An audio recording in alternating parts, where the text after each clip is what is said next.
If you're doing the W trek in Patagonia and staying at refugios, I'm sharing my packing list in the same 3-list style that I use in my Kilimanjaro video. Things I'm glad I brought, things I wish I brought, and things I wish I left at home. Before I start, I just want to mention that nothing in this video is paid promotion. So before I give you the list, I want to show you first the big difference in how I packed, which is that I put my waterproof liner on the inside of my bag so that every day it was waterproof. And if it rained, I was not going to be using the typical outer shell. It's kind of like a shower cap. And this is because those shower caps or shells act like parachutes. So when you are encountering really windy Patagonia winds, you don't want to get blown off the mountain. And me being my size, I was really scared of that. So you could just use a regular kitchen trash bag. It works great. For my day bag, I use my Osprey 28-liter bag. You obviously need a really good pair of hiking boots that are waterproof. These are my favorite. They're Keens. And also make sure you bring hiking sticks with you. I prefer the ones that have cork handles just because it's good for sweaty hands. I personally also love using storage cubes. These are great to keep things organized, and also you can identify which clothes are still clean.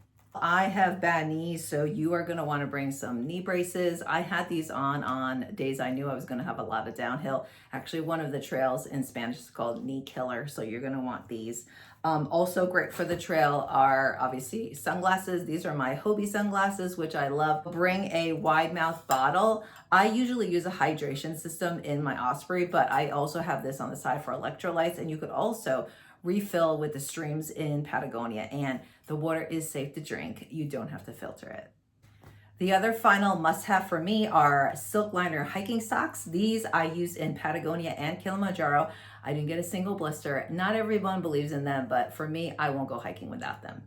Other things I'm glad I brought for the refugio are a power bank. You won't necessarily have plugs next to your bed, but you can keep this next to you and plug your phone in overnight. Also good is to have a small bag with a zipper. I put my passport and my money in here. This is handy to carry around in the refugio, also your phone. And you can also put this next to your bed at night to put other important things that you don't want to reach for. Things like your earplugs and your eye mask. Make sure you have these because the communal rooms can be very noisy, and this will really help you sleep. Finally, either a watch light or a headlamp in case you need to get up at night. For the headlamp, make sure you have one that has the small red light so that you're not blinding everybody in your bunk. For things I wish I brought, if you are a massage gun user, you need to bring a massage ball because I didn't realize how dependent I was on the massage gun, and luckily my friend Hazel had a ball and this saved me. It actually took away all my pain and I was good for the rest of the trip. I also brought body wipes to Kilimanjaro, but I didn't bring them to Patagonia, which I regretted because sometimes the showers, the water was really cold, or I was super tired, and I would have really liked to have body wipes to clean up at the end of the day. You'll probably have to sleep on a top bunk at some point during the trip, so make sure you bring some cooler clothes like shorts and t-shirts because it can be very hot on the top bunk compared to the bottom bunk. The last tip of things I wish I brought is from our guide Claudio, and these guides eat a lot of refugio sandwiches for lunch. His tip is to bring some sauce, and he brought a little small bottle of sriracha. Just a little bit of sauce on those sandwiches makes them 100% better. For things I wish I left at home, they added so much bulk, so I really think you should pare down what you're bringing. I definitely brought too many warm things, like too many buffs, too many hats. I really just used this one thinner buff, merino wool, and that's all I needed. My sister also recommended this great Houdini jacket by Patagonia, which is really nice, but I honestly never used it. If it gets super windy, you could just use your raincoat. Also, I would not bring a very large quick dry towel because I didn't really take that many showers. And honestly, a small, medium-sized one would have been fine, and you could get rid of all of this bulk. I also did not need super heavy gloves. Even when we went on the glacier, which is an optional hike, it really wasn't even that cold, so my regular gloves were fine. And also in the refugios, because of Kilimanjaro, I really hated my hut shoes. I bought new ones, and honestly, it's kind of hot. I ended up not wearing these because my feet were just hot and I wanted them to like cool off. So I was just wearing my shower flip-flops the whole time. So you really don't need to bring them.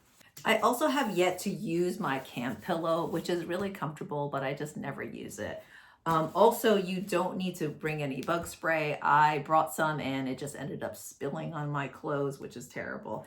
And also be very careful how many snacks you bring, because we have people bringing a lot of snacks and these are very heavy. The refugio lunches provide a lot of food, snacks, even electrolyte mixes. So you are pretty much covered with the refugio lunches.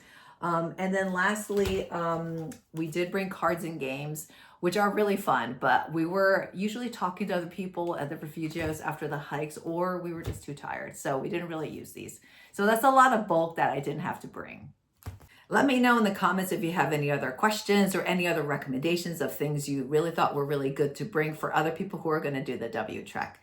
Like, follow, and share for more tips on how to travel smart. See you out there.